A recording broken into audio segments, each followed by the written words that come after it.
অলকি টিভির পক্ষ থেকে আবারও সবাইকে স্বাগতম। বন্ধুরা, সকাল সকাল একটা গুড মেসেজ নিয়ে চলে আসলাম। তা হলো বীমা উন্নয়ন ও নিয়ন্ত্রণ কর্তৃপক্ষ তারা নতুন একটি নিয়োগ প্রকাশ করছে। এখানে কিন্তু এইচএসসি এবং স্নাতক পাশে আবেদন করা যাবে এবং সমগ্র দেশ থেকে আবেদন করা যাবে। এইটা হইলে সেই আমাদের কাঙ্ক্ষিত সার্কুলার।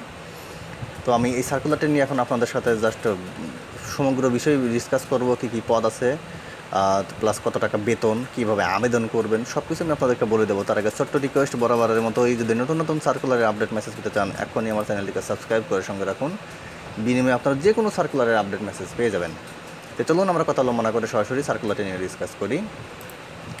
তো বন্ধুরা, আমি জাস্ট একটু বড় করে নেই সার্কুলারটি, বড় তাহলে আপনাদের বুঝতে সুবিধা হবে।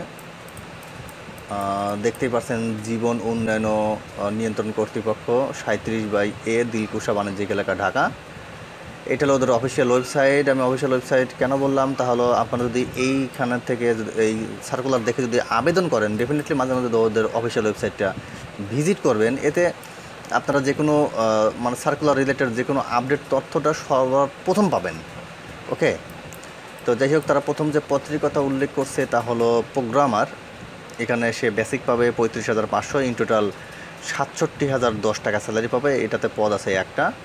এখানে আপনার জাস্ট আবেদন যোগ্যতারা, আমার শিক্ষাগত যোগ্যতারা একটু দেখে নেবেন। এতটা বলতে গেলে কিন্তু আমার ভিডিওটা অনেক বেশি বড় হয়ে যাবে। তো দেন এখানে 2 নম্বর আছে কম্পিউটার অপারেটর। এটা 13 গ্রেডে স্যালারি পাবে। এখানে বেসিক পাবে 11,000, ইন টোটাল 26,590 টাকা স্যালারি পাবে। পদ আছে 10টা। আপনি এখানে জাস্ট স্নাতক পাশে কিন্তু আবেদন করতে পারবেন, যেহেতু কম্পিউটার অপারেটর, সো দ্যাট এখানে কিন্তু আপনাকে কম্পিউটারের উপর যে বেসিক আইডিয়াগুলো দরকার। আর আরেকটি ব্যাপার হলো, কম্পিউটার অপারেটর চাকরির জন্য যে সমস্ত যোগ্যতা দরকার, আমি সেটার উপরে কিন্তু একটা ভিডিও দেওয়া আছে আমার। আপনার চাইলে ভিডিওটা দেখে আসতে পারেন, আমি আমার ভিডিও ডিসক্রিপশনে লিঙ্কটা দিয়ে দিব। এতে আপনার ওই সমস্ত কম্পিউটারের উপরে যদি জ্ঞানগুলো থাকে, তাহলে ডেফিনেটলি আপনার কম্পিউটার অপারেটর চাকরি আপনার হবেই, যদি আপনি সুন্দর মতো এই জিনিসগুলো আয়ত্ত করতে পারেন। আমি সেটার উপরে একটা ভিডিও দিছি, আপনারা দেখে নিন। দেন বন্ধুরা, এখানে আছে data entry oblique control operator. তো এখানে বেসিক পাবে 9,300, ইন টোটাল 22,490 টাকা স্যালারি পাবে। এখানে পদ আছে 20টা। এইটাতে কিন্তু আপনি এইচএসসি পাস করলে আবেদন করতে পারবেন, যেহেতু data entry, so that Bangla এবং ইংলিশের টাইপের উপরে আপনার মিনিমাম একটা জাস্ট থাকতে হবে আর কি, মানে আইডিয়া থাকতে হবে। তো এগুলো আপনারা একটু দেখে নেবেন। এখন আমি সরাসরি দেখা দিচ্ছি আপনারা কীভাবে আবেদন করবেন।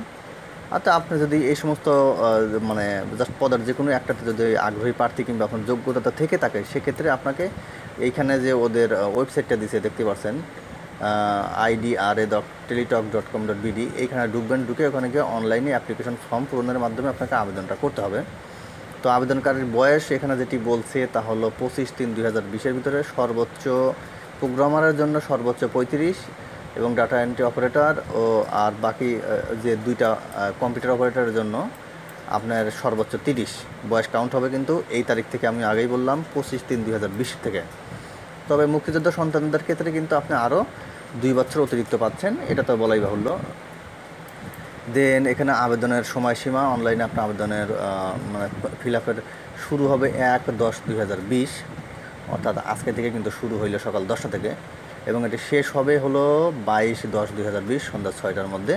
এবং আপনি যখন অনলাইনে ফিল আপটা করবেন, আবেদনপত্র ফিল আপ করার পরে আপনাকে ডেফিনেটলি 72 ঘন্টার ভিতরে টেলিটক সিমের মাধ্যমে জাস্ট পরীক্ষার ফিটা প্রদান করতে হবে। তো পরীক্ষার ফি হলো 1 নম্বর পদের জন্য 500 টাকা, এবং 2 এবং 3 নম্বর পদের জন্য 200 টাকা। এটা কিন্তু আপনাকে টেলিটক সিমের মাধ্যমে প্রদান করতে হবে। তো কীভাবে প্রদান করবেন সেই বিষয়গুলো সমস্ত কিছু কিন্তু ওদের অফিসিয়াল ওয়েবসাইটে দেওয়া থাকবে। প্লাস বন্ধুরা, এখানে 4 নম্বর যেটি লেখছে যে ইডরা নিয়োগ পরীক্ষা 2020 বিজ্ঞপ্তি, অনলাইনে আবেদন ফর্মের পূরণের নিয়মাবলী, এসএমএসের মাধ্যমে পরীক্ষার ফি প্রদানের নিয়মাবলী এবং অন্যান্য তথ্যাদি আবেদন সংশ্লিষ্ট ওয়েবসাইট, এইখানেই আপনারা পেয়ে যাবেন। অথবা ওদের নিজস্ব যে ওয়েবসাইটটা যেটা আছে, যেটা ফার্স্টেই বলছি, এই যে এইটা, এখানে কিন্তু আপনারা পেয়ে যাবেন। সো আমি এই জন্যই বলছি বন্ধুরা, মাঝে মাঝে আপনারা যদি কোনো সার্কুলার দেখে আবেদন করেন, ডেফিনেটলি সার্কুলারের যে ওয়েবসাইটটা দেওয়া থাকে অফিসিয়াল ওয়েবসাইট, সেটা আপনারা মাঝে মাঝে ভিজিট করবেন। যাই হোক, এটাই ছিল এখনকার মতো আপডেট মেসেজ। যদি ভালো লাগে তাহলে অবশ্যই ভিডিওটা একটা লাইক দেবেন, কমেন্টস করবেন, আর আমার চ্যানেলটি যদি সাবস্ক্রাইব করে না থাকেন প্লিজ সবাই সাবস্ক্রাইব করবেন। সবাইকে অসংখ্য ধন্যবাদ।